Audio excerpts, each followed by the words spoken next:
Kaprodi dikata-katain. Asik ini. Berita ini asik. Kaprodi dikata-katain hampir di DO.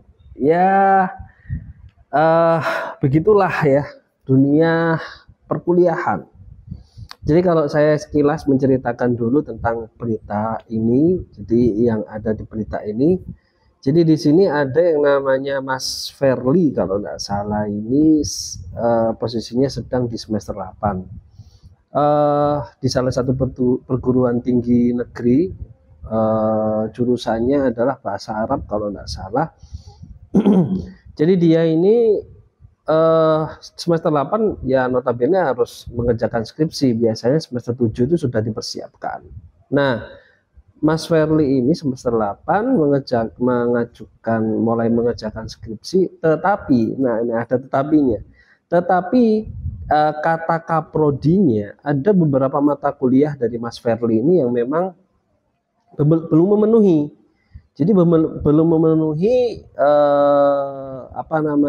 batas minimal yang memang harus bisa mengambil mata kuliah skripsi.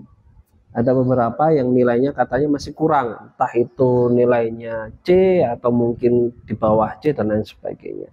Nah, akhirnya beliau merasa bahwa nilainya sudah cukup. Ada 1-2 mata kuliah ya, mata kuliah yang satunya sudah diarahkan sama kaprodinya suruh mengulang, membenahi, oke, sudah dibenahi lah. Yang satunya lagi ini katanya masih kurang lah, padahal dicek sama dia nilainya sudah A- gitu ya. Yang notabene nanti saya coba sedikit jelaskan bagi teman-teman yang baru kuliah, mungkin juga ini juga pelajaran juga sebetulnya.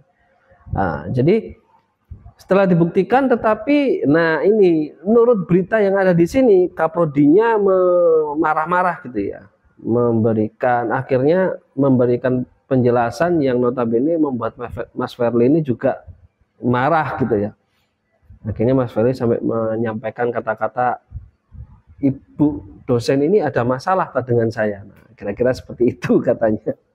Ya nanti kita tanggapi satu persatu lah di akhir. Jadi singkat cerita akhirnya dibantu dengan dosen yang lainnya, bahkan ada staf dekan dan lain sebagainya, suruh memenuhi saja, suruh minta maaf dan lain sebagainya. Akhirnya skripsinya beres, selesai. Nah, apa yang kita perlu bahas di sini? Jadi gini, teman-teman, kuliah itu ada batas minimalnya. Jadi normalnya menurut SN Dikti atau peraturan Dikti itu untuk sarjana minimal harus sudah menempuh jumlah SKS-nya adalah 144. Oke. Nah, 144 ini harus terpenuhi semuanya. 144 SKS ya. Di mana ada beberapa mata kuliah yang satu mata kuliahnya ada 2 SKS, ada 3 SKS, ada 1 SKS dan lain sebagainya.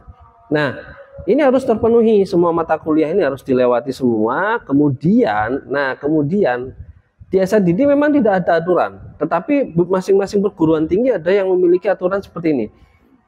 Ada batas minimal jumlah total semua mata kuliah yang nilainya C tidak boleh lebih daripada 5. Ada yang seperti itu. Ada yang memang tidak memperbolehkan mata kuliahnya itu ada nilainya di bawah C.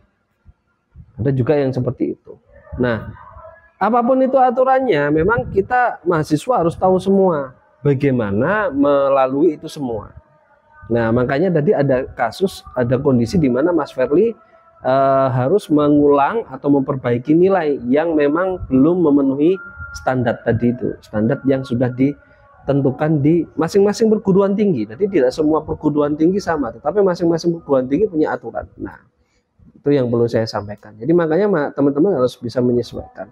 Nah, yang berikutnya ya notabene teman-teman kalau mau mengerjakan skripsi, kalau bisa jangan dimepet di semester 8. Semester 7 itu sudah mulai mempersiapkan. Minimal itu adalah judulnya. Dan biasanya, perguruan tinggi itu sudah mempersiapkan apa? Di semester sebelum semester akhir itu sudah mempersiapkan, entah dalam bentuk mata kuliah atau mungkin dalam bentuk prosedur. Mahasiswa boleh mendaftar skripsi atau mengajukan judul, menentukan dosen pembimbing dan lain sebagainya. perguruan tinggi sudah melakukan hal seperti itu, rata-rata seperti itu. Karena kenapa? Saya rasa tidak ada perguruan tinggi yang mau, ya, ini kita perlu catat sama-sama. Tidak ada perguruan tinggi yang mau ada mahasiswa yang sampai DO. Saya kasih tahu alasannya, bukan saya membela, saya kasih tahu alasannya. Jadi gini, kenapa kok perguruan tinggi tidak ada yang mau sampai mahasiswanya seperti itu? Apabila ada mahasiswa di perguruan tinggi yang ada yang DO, itu akan mempengaruhi nilai kualitas dari perguruan tinggi itu sendiri. Teman-teman harus tahu ini juga. Jadi kalau kampusnya tidak berhasil bahkan sampai DO, menDO-kan mahasiswa, itu nilainya juga ada dampak di perguruan tingginya. Nah, bayangkan kalau itu yang tidak lulus atau DO-nya gede atau banyak, tidak membanggakan buat kampusnya, itu nilainya malah lebih buruk buat kampusnya. Waktu akreditasi dibandingkan yang lulus berapa, yang tidak lulus berapa, yang DO berapa, lah itu akan dibandingkan, dan itu sangat buruk sekali nilainya bagi perguruan tinggi. Jadi kira-kira seperti itu. Nah, jadi ini perlu kita ketahui bersama, khususnya buat teman-teman mahasiswa. Jadi jangan sampai hal-hal yang memang harusnya bisa teman-teman percepat untuk melakukan, baik itu semesteran, nilainya dan lain sebagainya, itu jangan sampai diperlambat. Bahkan itu nilai, ya gitu. Berikutnya apa lagi ya? Skripsi. Kalau skripsi relatif ya sering ya kita bahas. Tapi ini saya tidak menekankan pada skripsinya. Skripsi ada macam-macam. Saya sudah mengeluarkan, ini ada yang video sebelumnya, ada yang tanpa skripsi ya. Nah, ini yang di video ini saya sudah posting beberapa hari yang lalu. Itu ada kakak yang dari Brawijaya lulus tanpa skripsi. Jadi skripsi sebetulnya tidak sulit teman-teman, tetapi memang sesuatu hal yang baru, kemudian teman-teman disuruh melakukannya, dan biasanya memang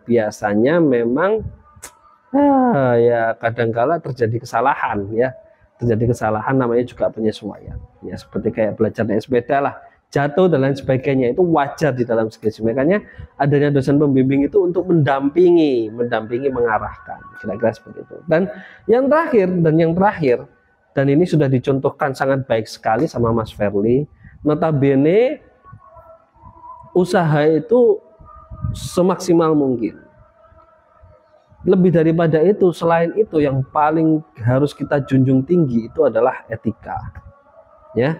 Walaupun Mas Verly di situ sempat menyampaikan kalimat yang notabene tidak elok, ya, tidak beretika kepada dosen, bahkan itu ke kaprodi, gitu ya. Tetapi Mas Verly ini sudah menyampaikan permohonan maaf.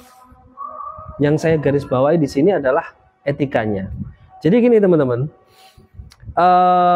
saya mohon izin untuk mengutip sedikit ilmu yang ada di kepercayaan saya di ilmu ta'alim muta'alim, yaitu adalah menghormati guru, menghormati sumber ilmu, baik itu buku, guru dan lain sebagainya, itu adalah sumber ilmu. Jadi teman-teman, saya harap bisa melakukan hal tersebut, karena selain ilmu yang kita miliki, tetapi menghormati ilmu itu juga penting, karena ada sesuatu yang bisa berdampak kembali ke kita walaupun ilmu tersebut kita tidak memahami secara dalam. Kira-kira seperti itu. Oke, itu yang bisa saya tanggapi atas berita ini. Atau teman-teman kalau ada berita yang lainnya, kita coba sharing aja. Sebetulnya hal-hal yang seperti ini bisa kita sharingkan, bisa kita diskusikan, agar untuk teman-teman mahasiswa yang sarjana atau sedang menempuh S1 bisa semakin terus lancar. Oke, kira-kira itu yang bisa saya sampaikan. Terima kasih.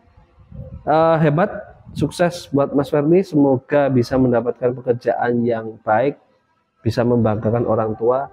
Dan ini juga saya sampaikan untuk semua teman-teman mahasiswa yang sekarang sedang menempuh pendidikan kuliah, khususnya di sarjana atau S1, khususnya juga yang sedang skripsi.